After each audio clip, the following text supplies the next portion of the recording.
Salut tout le monde. Bon, comme vous le remarquez, je vous ramène aujourd'hui une série d'exercices sur les systèmes d'équations, polynômes, les équations, les inéquations, et on terminera par un petit problème où l'on applique la résolution des équations du second degré. Je vous laisserai dans la description la série sous forme de PDF pour essayer de faire les exercices avant de voir la solution que je vous propose. Et bonne chance. Exercice 1.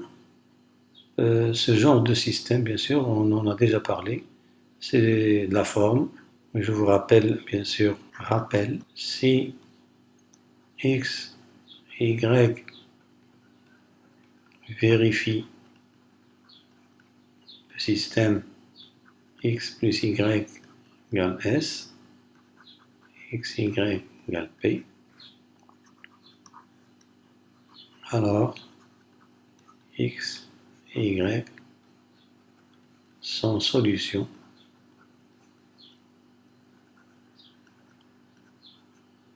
de l'équation t carré moins st plus p égale 0. Donc c'est ce qu'on va utiliser ici. On a bien sûr s égale 14, p égale 33. Donc x et y sont solutions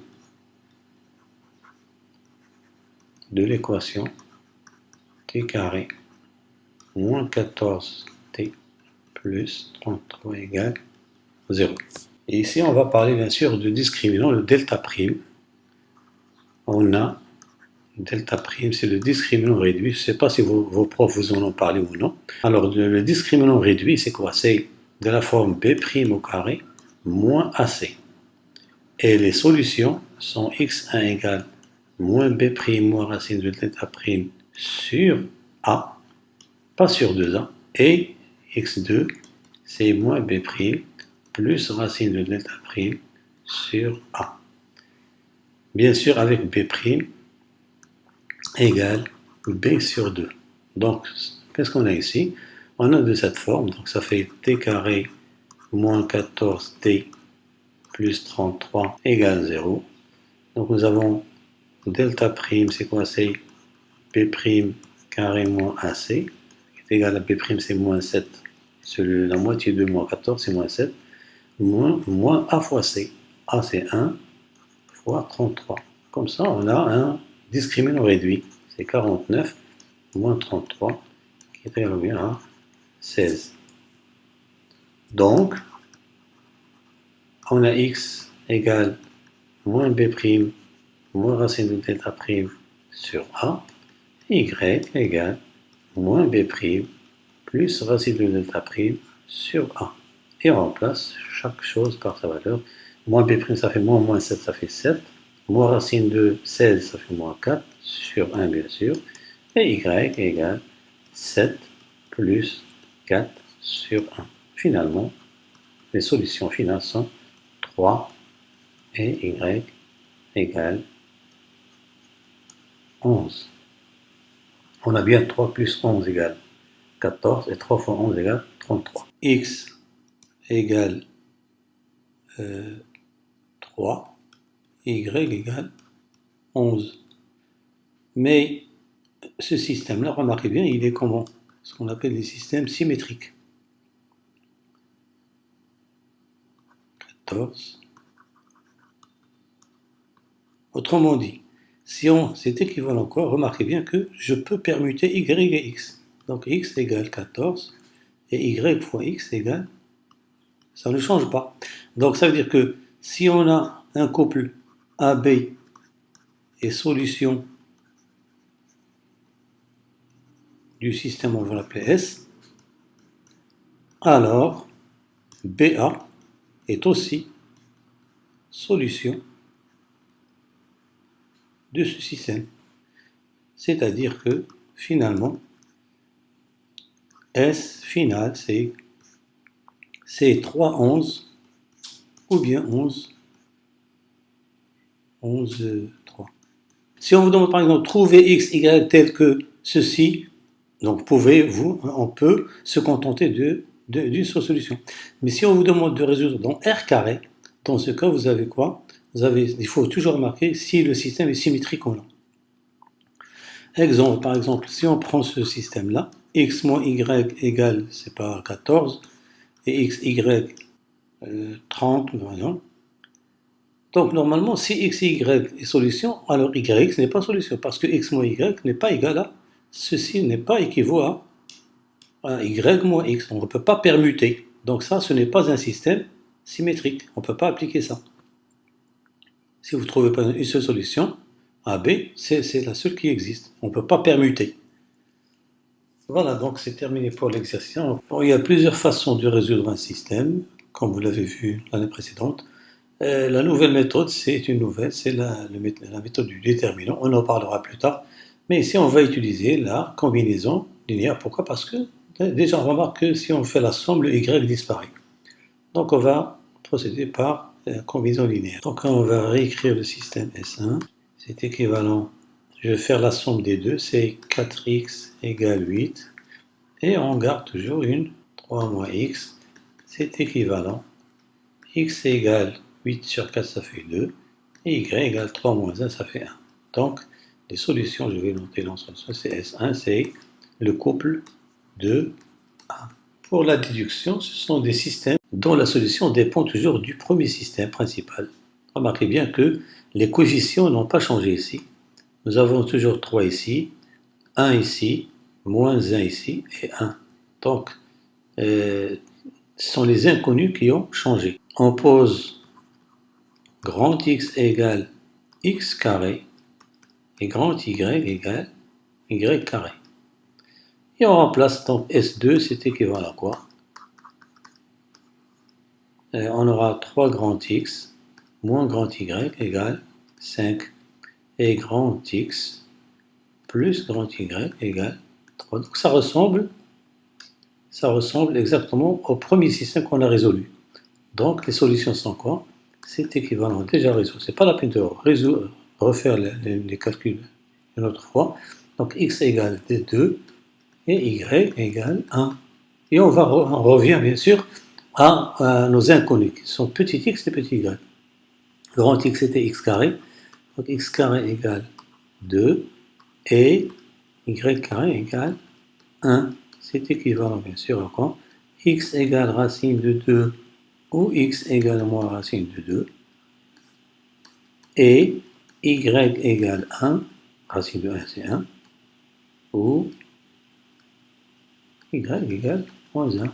Donc nous aurons 4 solutions. Donc S2, c'est racine de 2, 1, ou bien racine de 2, moins 1, et moins racine de 2, 1, et moins racine de 2, moins 1. On pose bien sûr grand X égale la valeur absolue de x moins 1, et grand Y égale, et donc notre système S3 n'est autre que est équivalent à quoi? 3 grand X moins Y, grand Y égale 5. On revient toujours à notre premier système. C'est équivalent à x égale à 2 et grand Y égale 1. Donc, on revient, valeur absolue de x moins 1 égale 2 et valeur absolue de y égale 1. Et on résout ces deux équations. Donc, vous avez déjà vu, c'est x moins 1 égale 2, ou x moins 1 égale moins 2, et y égale 1,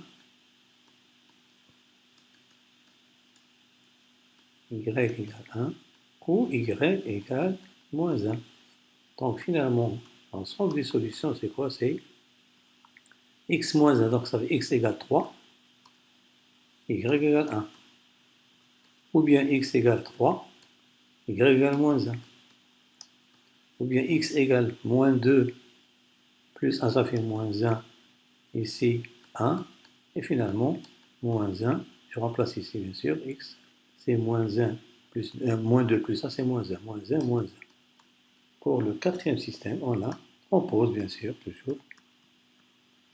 Ici c'est grand X égale 1 sur X, et grand Y égale 1 sur Y. Et notre système S4 est équivalent toujours à quoi? 3 fois 1 sur 3x moins y égale 5. Et grand X plus Y égale 3. C'est équivalent. X égale 2 et Y égale 1. Donc, on a 1 sur X égale 2 et 1 sur Y égale 1. C'est équivalent à quoi? X, petit x égale 1 demi, et petit y égale l'inverse de 1, c'est 1. Donc S4, c'est l'ensemble, quoi, c'est 1 demi 1. Voilà, c'est terminé pour l'exercice 4, 3, 2, je crois.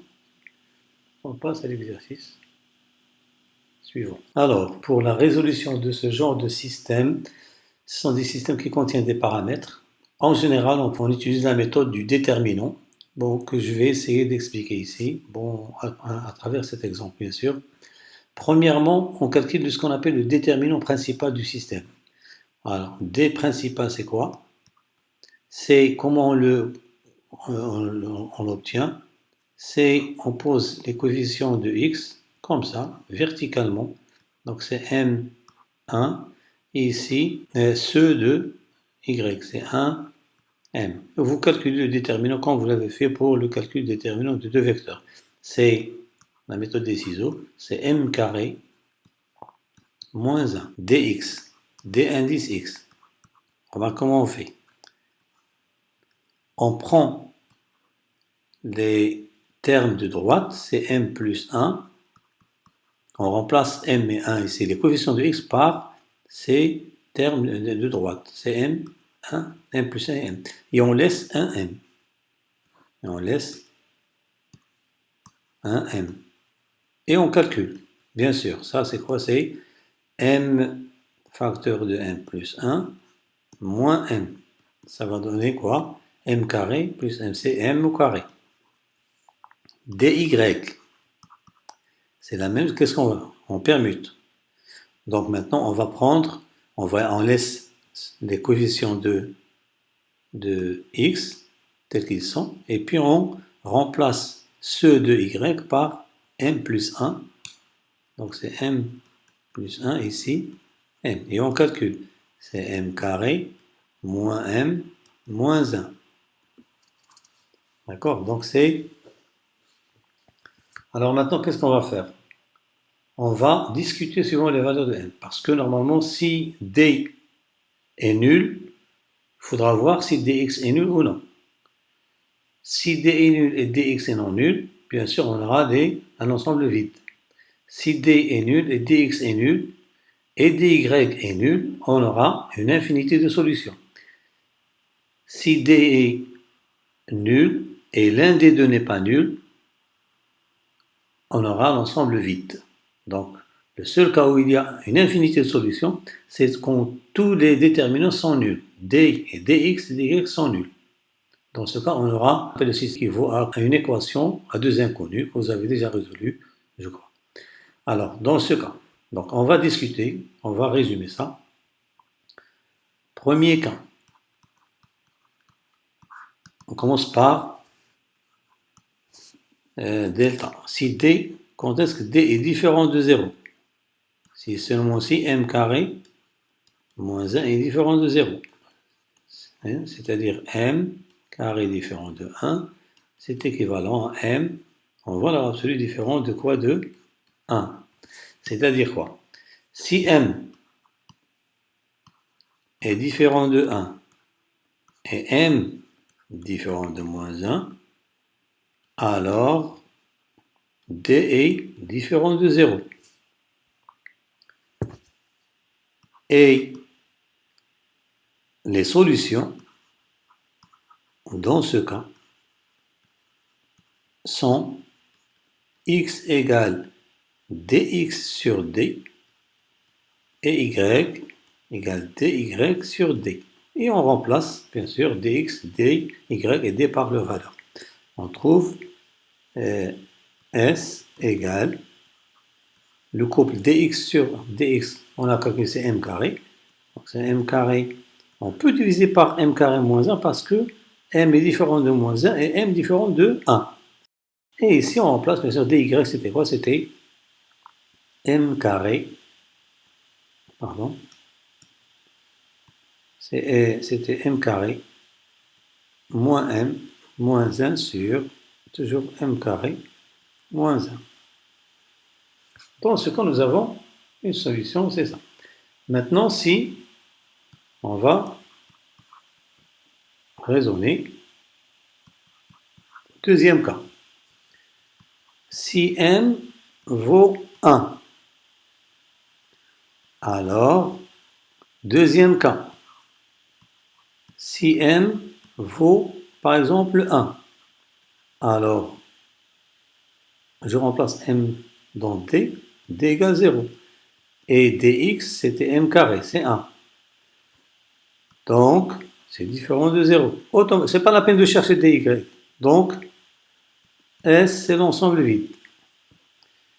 Si m vaut moins 1, on a d toujours égale 0 et dx égale 1, est différent de 0.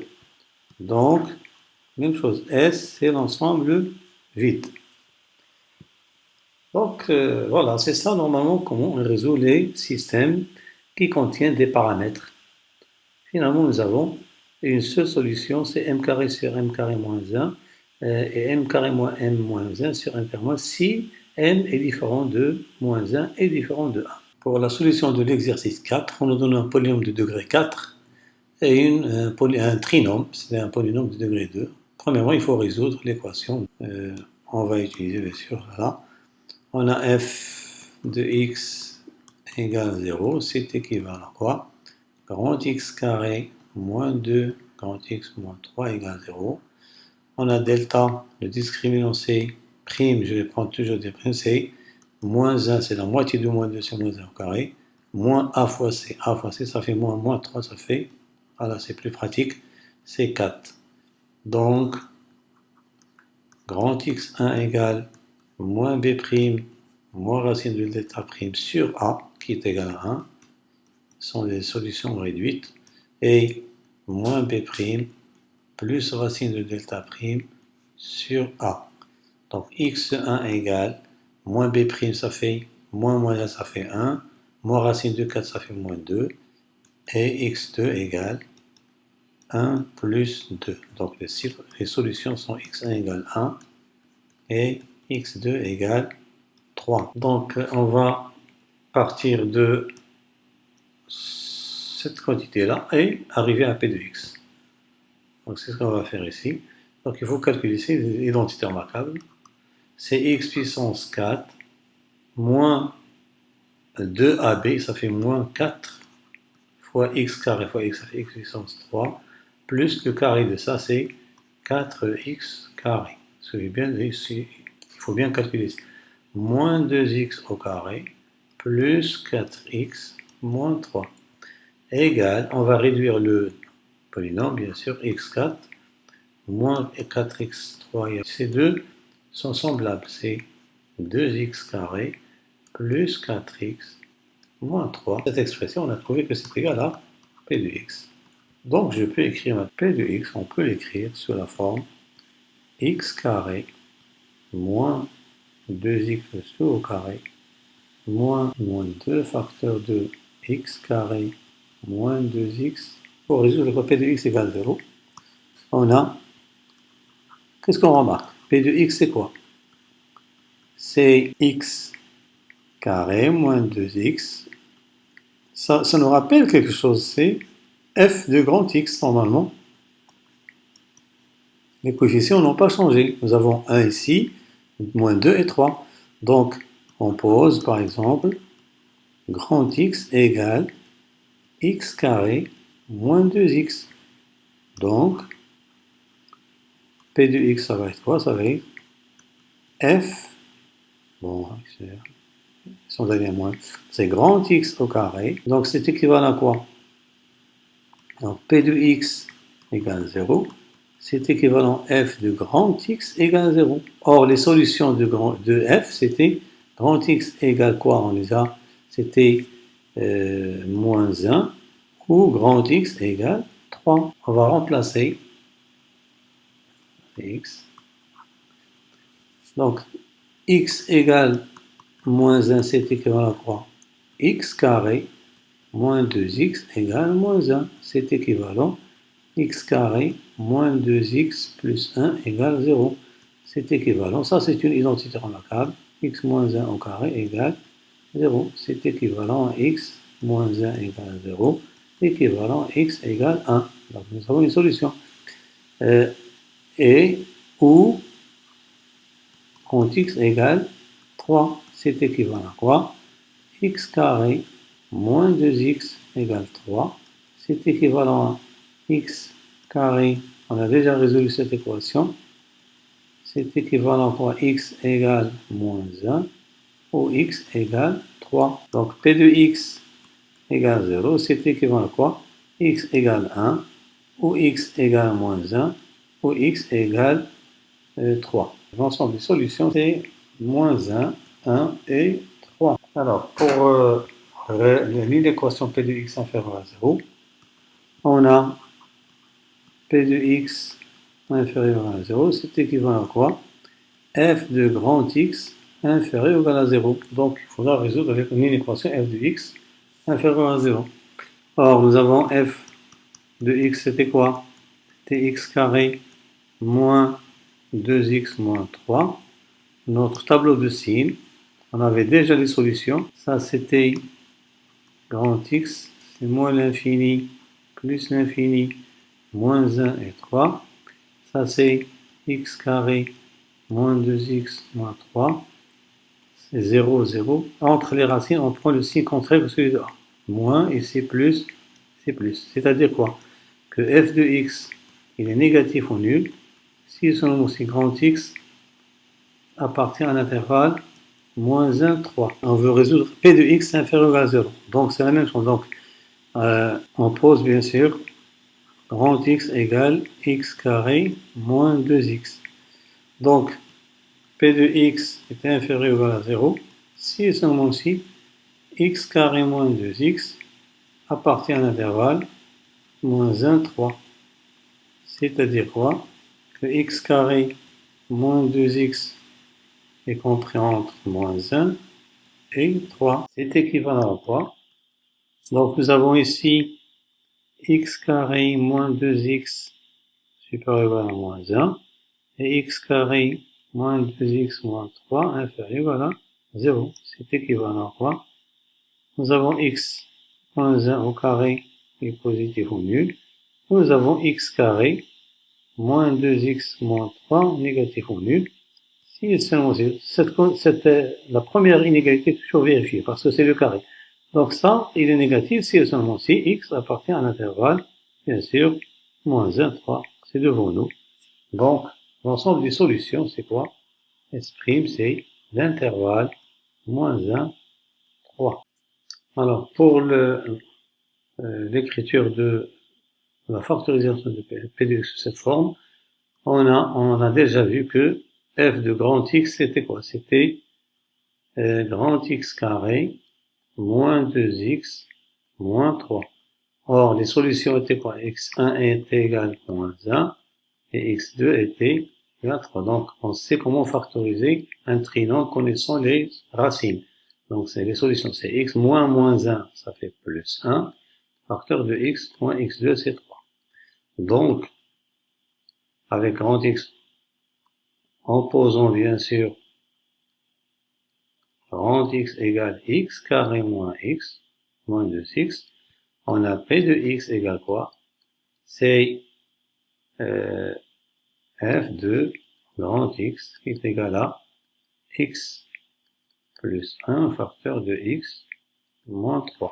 Et je remplace grand X, ça fait x carré moins 2x plus 1 facteur de x carré moins 2x moins 3 égale, ça c'est une identité remarquable, c'est x moins 1 le tout au carré, facteur, or ça c'est x plus 1 facteur de x moins 3.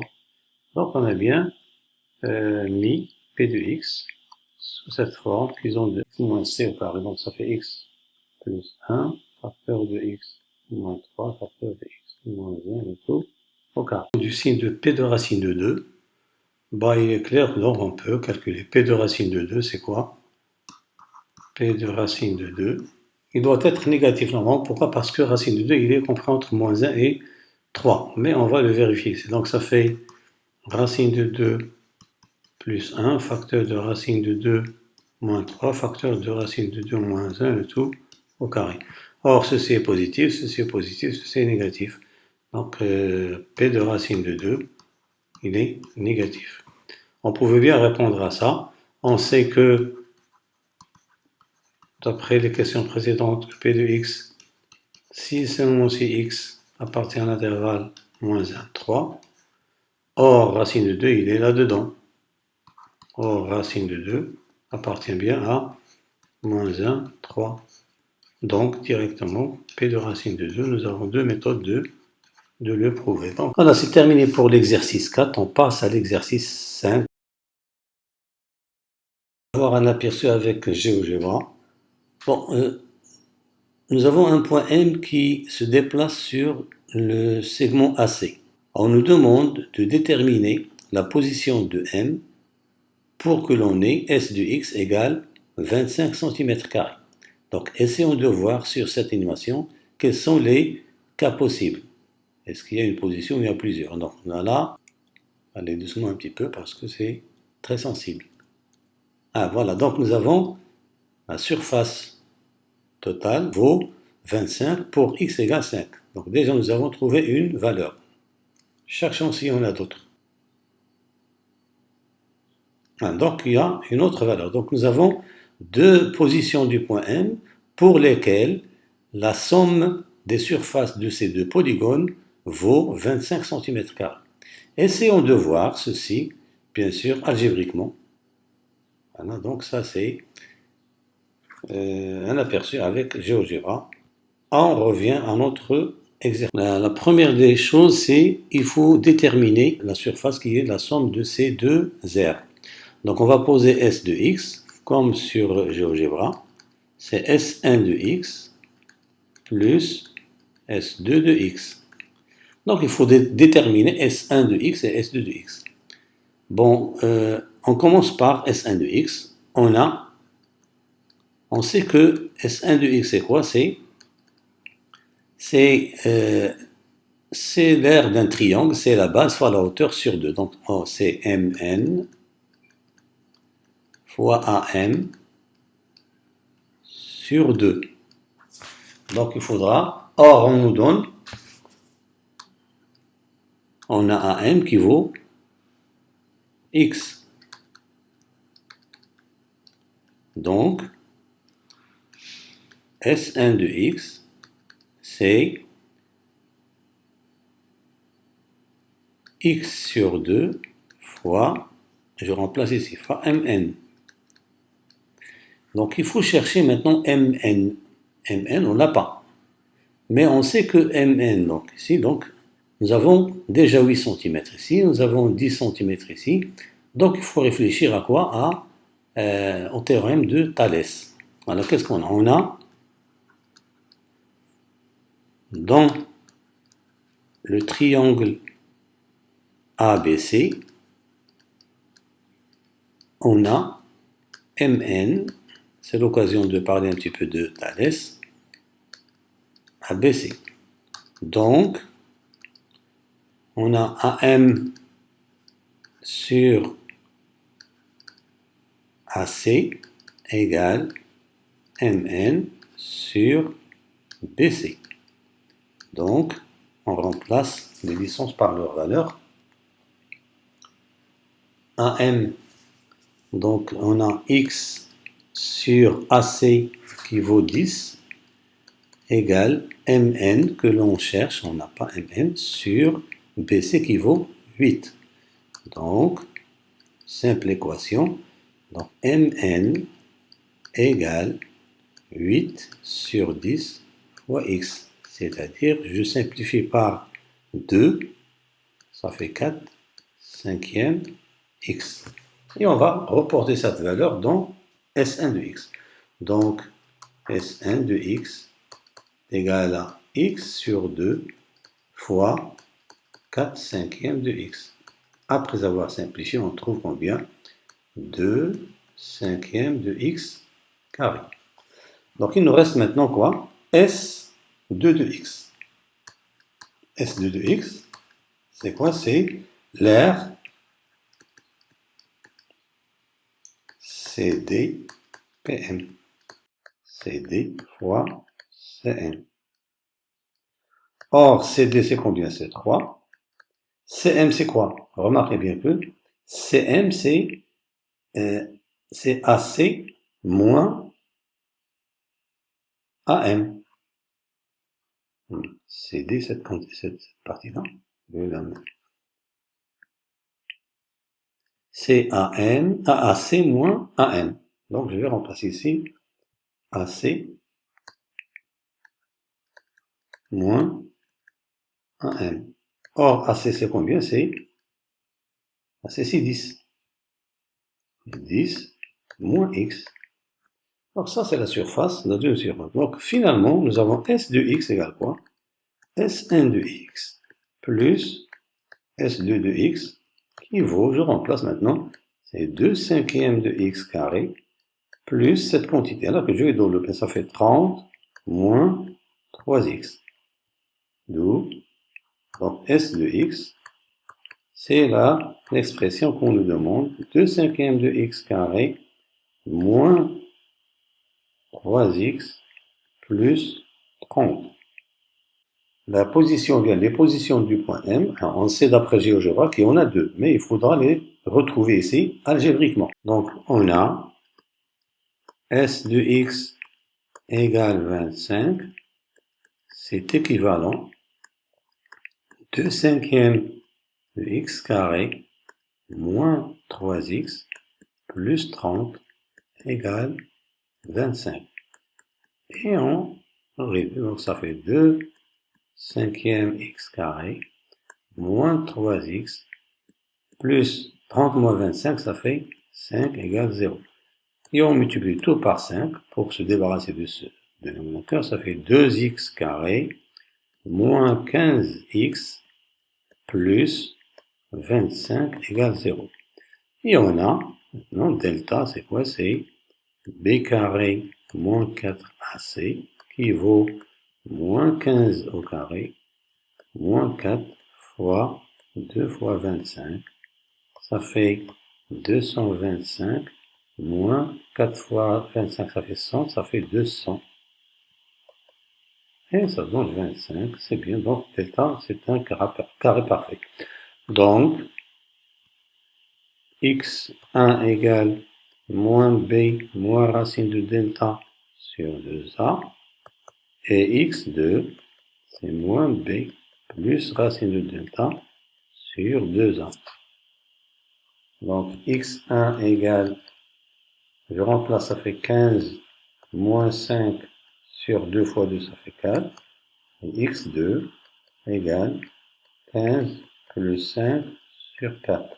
Finalement, on a x1 égale 15 moins 5, ça fait 10 sur 4, ça fait 5 sur 2. Voilà, une des valeurs trouvées avec GeoGebra. Et x2, c'est 20 divisé par 4, ça fait 5. Donc, nous avons trouvé les positions du point M. Donc, nous avons deux positions. Donc, il existe deux positions du point M pour que la surface totale soit égale à 25 cm². C'est AM égale 5,5 ou AM égale 5 cm, bien sûr. Voilà, c'est terminé pour cette série d'exercices. J'espère vous retrouver pour une nouvelle notion en mathématiques. Merci pour votre attention et à la prochaine.